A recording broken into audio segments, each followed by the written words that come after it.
yung purpose? Bakit ba tayo tumatayo sa isang platform? Una, ano ba yung platform? Okay? Yung Grab po, isang platform yan. Diba? Yung, ano ba yan? Yung Lalamove, familiar? O, isang platform yan. Marami yung ganitong uri ng kumpanya, marami rin po sa labas. Napakadami. Pero what sets this company away, apart from those companies? No? This is the only company that has core values. Yes. This company will not allow you na magkaroon ka lang ng pera sa bulsa. This company will not allow you na gumanda ka lang. This company will actually mold you to be successful in all aspects of your life. Yung bang may pera ka nga, maganda ka nga, maghiwalay naman kayo mag-asawa, successful ka ba? No. Diba? Yung may pera ka nga, maganda ka nga, okay naman kayo mag-asawa, kaya lang hindi naman kayo naniniwala sa Diyos. Ang taong successful, kaya minsan may nafe-feel tayong yung feeling na there's something, may emptiness. Nakakaramdam kayo minsan, parang may kulang. Kahit na nandiyan na lahat, may kulang pa rin. That feeling. Kasi ibig sabihin, hindi mo talaga nagawang i-mold or iayos yung lahat ng aspeto ng buhay mo. Baka maganda ka na, okay naman ang mo, magkakaaway naman kayo ng pamilya mo. Well, parang walang kapatid, parang walang kamag-anak. Dito po hindi. Doon ang napakagandang gawa ng Leeway. Kasi, pipilitin niya po na from nothing into something. From ugly into beautiful. Kami like me, when I started Leeway, I was a very sick person. Sabi ni Melissa, dito daw siya gumanda. Kita niyo naman gano'ng kaganda yan. Pang Miss Universe, ang tindig pala. Diba? Palakpakan naman natin yan, no? Hindi nga mukhang tatlong anak, diba? Parang dalaga. Okay. So, yung topic ko is meeting. This is a form of a meeting. Actually, si Leeway ko, if you will just give it a chance, no? Napakarami pong meeting ni Leeway. Yan po, yung Pegasus Night, hindi tayo pwedeng umatin yan. Pag Pegasus ka lang, si Kuya Mong lang yun. Palakpakan na natin si Kuya Mong. May top leaders meeting, may leaders recognition night, may gala dinner po dito, may star meeting. So sobrang daming meeting ng Leeway. Bakit ba napakaraming meeting ang Leeway? Una po, kaya po tayo napakaraming meeting kasi itong mga meeting na to, dito po tayo makakapulot. Like what we are having right now. This is leadership sharing, no?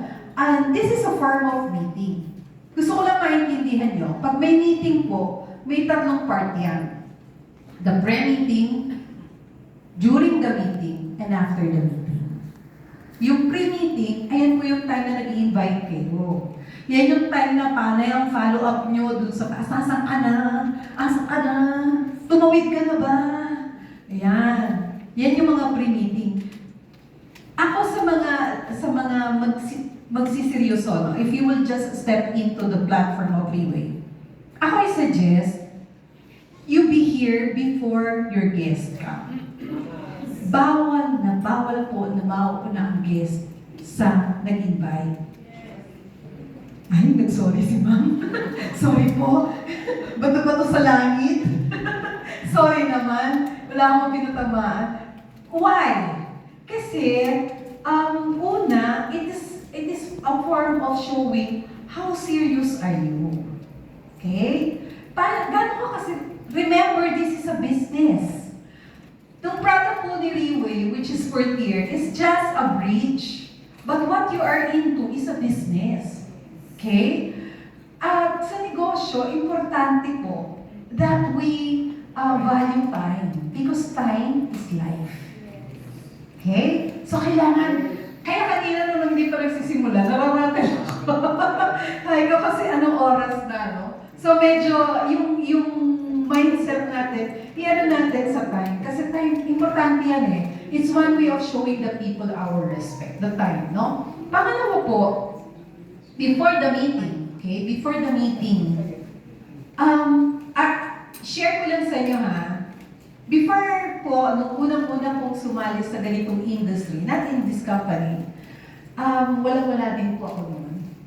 And to the point na nagbabas lang kami, no? And naglalakad, no? The usual. So, alam ko na haharap ako sa mga tao, may kausap ako mga tao. So, ang ginagawa ko po, umalis ako ng maaga sa bahay, nagbabaon ako ng damit, nagbabaon ako ng panghilamos, nagbabaon ako ng mga ano. Kasi I don't have the fund at that time na pang taxi. So, kailangan nag-jeep lang ako. Pagdating ko dun sa venue, the first place na pinupuntahan ko po ay CR. Bakit? Doon ako magbibihis, doon ako mag-iayos ng sarili ko, na para bang kalalabas ko lang sa isang magarang sasakyan. Yeah. Hindi naman nila alam yun at hindi naman nila kailangan malaman. Hindi ko rin naman tinatago. It's not, hindi mo siya pagpapanggap. What you're doing, no, is you are trying to be presentable dun sa mga guest mo. Kasi that is one way of giving them the respect. Maging presentable tayo. Kaya nga si Rivoy napakaganda kasi tinuturo niya, kailangan nakaganito ka. Anong una? Ano ba yan? Ang init sa Pilipinas. Yung kilikili mo, di ba? Minsan gaganong-ganon. Basahan na kasi init eh. Lalo na sa Pampanga. Ibang init dito, no? Pero, bakit ka ba kailangan magdamit ng ganito? Especially during meeting, bakit kailangan nakadamit ka na maayos?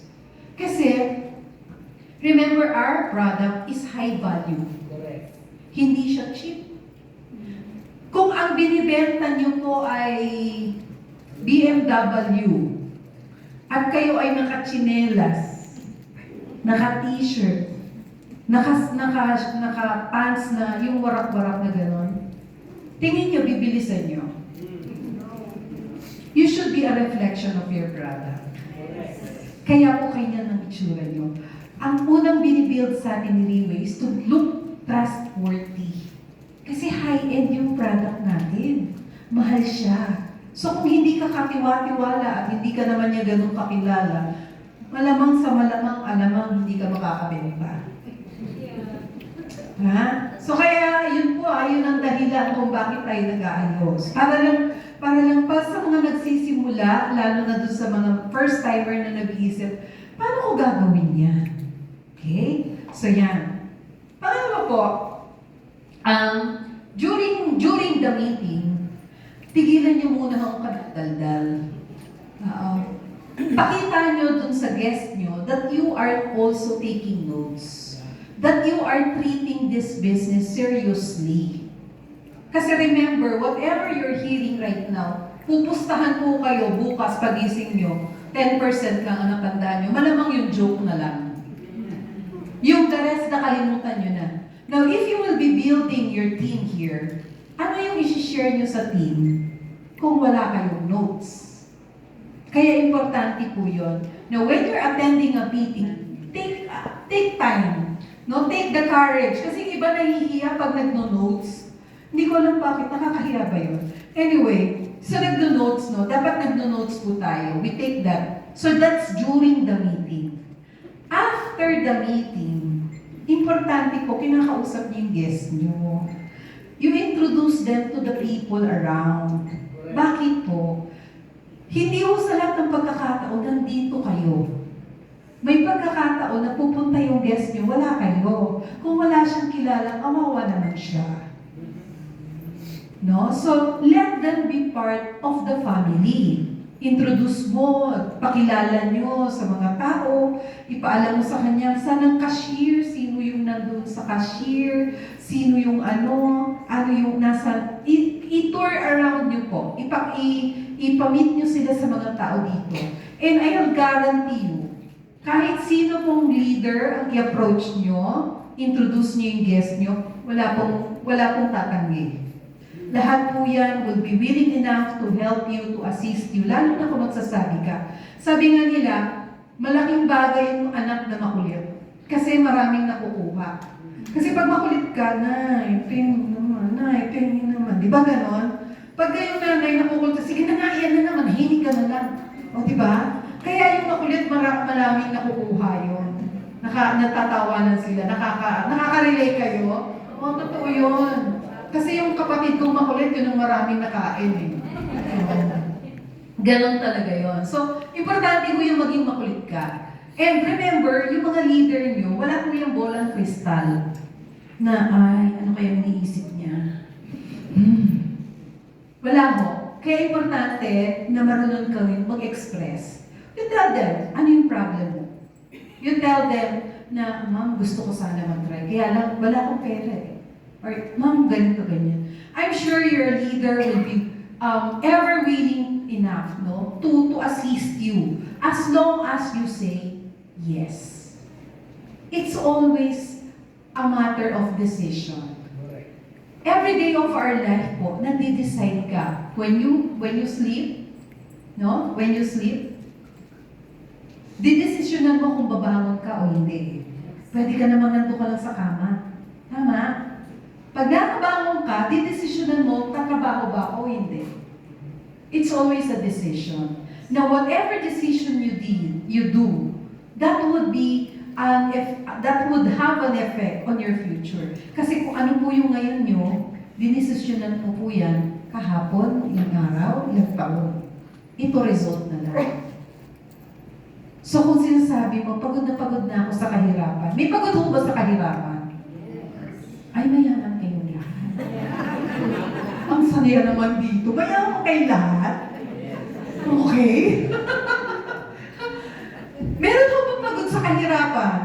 Yes! Okay, parang hiyang-hiya kasi kayo. Ako kasi pagod na pagod sa kahirapan kasi nga, working student ako. Imagine mo, siyang kami magkakapatid. Di pa nakontento, nagdaga pa ng isa. Para daw saradong 10, di ba? Masipag eh. Noong panahon, no, ang sisipag ng nanay, no, parang sila naninitlog. Ngayon parang pahirapan eh. Yung isa nga, hirap na hirap ka nang itaguyod eh. Di ba? No, parang wala lang. Sige, anak, magkakasunod pa yan. Naalala ko doon, pare-pareho kami ng damit para pag nawala ka, hindi mo mahirapang mo hanapin kasi isang damit. Tapos, lumalaki ka, parang yun pa rin yung damit mo kasi yung damit ng ate mo, pinasa sa'yo. Ay, nako. Anyway, no. So, going back to yung topic mo, yung kahirapan po kasi, lahat tayo walang choice doon. Remember, hindi ka pwedeng mamili ng pang-magulang. Tama? You cannot choose your parents. Hindi mo pwedeng sabihin, Lord, ayoko dito, mahirap to, huwag mo ako ilabas dito sa matres nito. Di pwede, di ba? You have to. Pero yung mamatay kang mahirap, malaking kasalanan mo doon. You know why? You were given all the gift. Before you were born, you were already a champion. Diba? Yung fertilized egg, bago na-fertilize yan, ilang libong sperm ang lumabalo dyan, nag-try mag-penetrate, isa lang ang nanalo. At ikaw yun. Kaya hindi ka pa pinanganan, champion ka na. Yes. You just have to reclaim that feeling. Ang problema kasi, as we grow old, tinanggap mo na, mahirap lang ako. Tinanggap mo yun. Yung mindset kasi ng pagiging mahirap, dinidevelop din yan. Kaya yung mindset po of yung pagiging mayaman, dinidevelop din. And you are also lucky because this company is actually a university. A university of change. Dito sa kumpanyang to, i-allow ka niyang magkamali. Pero definitely, magugulat ka kasi unti-unti hindi mo nararamdaman, uy, bumabait ako. Uy, iba na yung mindset ko, iba na yung way of thinking ko. Uy, gumagaling na ako sa paghawak ng finances. Uy, yung concern ko sa ibang tao, hindi na lang inggit. Alam mo, sa totoo yun, you will change. Talagang 360 degrees ang change po nangyayari sa inyo. And if there is a university that can provide that, siguro marami mag-e-enroll. Yes. No? Kahit na magbayad, kasi ako attended yung John Maxwell na training, nagbayad ako 10,000 eh. Di ba? Parang, hindi ko rin naman alam kung paano ko i-apply at that time. Alam mo yon, yung magkaroon ka ng environment wherein it will allow you to change, na hindi ka i-judge. Kasi sa totoo lang po, sa labas, na nagkaroon ka lang ng problema, nalaman ng kapitbahay, iba-iba na yung reaksyon nila. At ang mga ano doon, wala akong nag-react na maganda. Lahat sinisika. Tama? And, sa Leeway kasi, doon sa mga first-timer, na hindi pa, meron ako bang first-timer? First-timer nga, di syempre hindi pa member, no? Ano ba naman ako? Anyway, may first-timer ba dito na nag-iisip ng maging part ng Leeway? Ayan, palakpakan naman natin sila. Ngayon pa lang po, kino-congratulate ko na kayo. Kasi hindi mo madaling mag-decide. Hindi mo madaling Kami po, it took us 1 year and 8 months to decide. Tagal, no? Alam niyo kung bakit? Tamang duda. Tamang duda. Pinagdudahan ko na yung kumpanya, pinagdudahan ko yung produkto, lahat pinagdudahan ko. Kaya lang, at the end of the day, dapat yung duda kasi natin, iniimbestigahan natin. Huwag kayong maiwan dun sa duda. Kasi yung duda na hindi iniimbestigahan, walang result yun eh. Diba? Kung yun, during your investigation, nalaman mo, tama yung duda mo, at least ma-help mo yung, bigyan mo ng information yung tao nag-invite sa'yo. Uy, alam mo ganito, ganyan. Pero, ako kasi, nung nagduda kami, it took us some time bago talaga nag-investigate. Kasi una, yung nag-invite sa amin, networker eh. Ayun, isa na yun. Siyempre yung, alam mo yun, yung apprehension mo, ay network yan. May ganun ba kayo pakiramdam minsan pag networker? Ay naku, kape-kape, eto na naman kami. Si kape-kape, meron ba, ano yung ibang nilang word term? Open ka ba? Ay, ano yan, ano? Open-minded ka ba? Yan, mga ganon, open-minded ka ba? Parang buhay na yung pinag-uusapan, pag ganon eh. So, yun yung isang reason kung bakit it took us some time. Pero dun po sa mga first-timer, ako I suggest para sa inyo, I'm trying to guide you along. Kasi yung decision making hindi madali eh. Look at this company, look at this environment, look at these people. Wala lang akong slide, no? Pero I'd like to name a few of the people here. Si Sir Mon, Kuya Mon, tayo ka nga. Palapakan naman natin si Kuya Mon. Kuya Mon is a GM. No? General Manager po yan. He is an engineer. And yet he is here. Si Sir Eros Tor, tayo ko nga Sir Eros. Yan. Palapakan niyo naman si Sir Eros. Would you believe that po yung Jollibee crew? Ngayon mo, bago na mo yan. At gwapo. Yes. Kaya lang taken. Oo, okay. So, sino pa ba? Sino pa ba mga leader dito? Makilala ko. Hindi ko nakikita, sorry ah. Si Ma'am Arlene, ayan. Tayo ka naman, Ma'am Arlene. Ayan. Si Ma'am Arlene is an OFW. Taga Brunei po yan. Oo. Ginagawang Quiapo ang Brunei. Why am I saying this way? Why am I showing you these people? No? Ako po, I'm with PLDT. No? Bakit po kami nandito? Kasi may nakita kami. And, ang maganda kasi dito sa kumpanya to, hindi kasi sinuhin. Hindi hindi tatanungin anong background mo, hindi tatanungin anong capacity mo, hindi tatanungin magkano kaya mong bigay, hindi tatanungin anong clout meron ka, anong network meron ka. No. The only thing that we'll ask you is, would you like to be with us? And when you say yes, it will not just be your upline or the person who invited you who will assist you. It will be the entire family of Rayway Philippines that will assist you. So I hope with that, sana po nakapag-inspire, nakapagbigay ako sa inyo ng assistance na makapag-decide ko kayo to be part of this company. Thank you so much. Good afternoon. Thank you so much.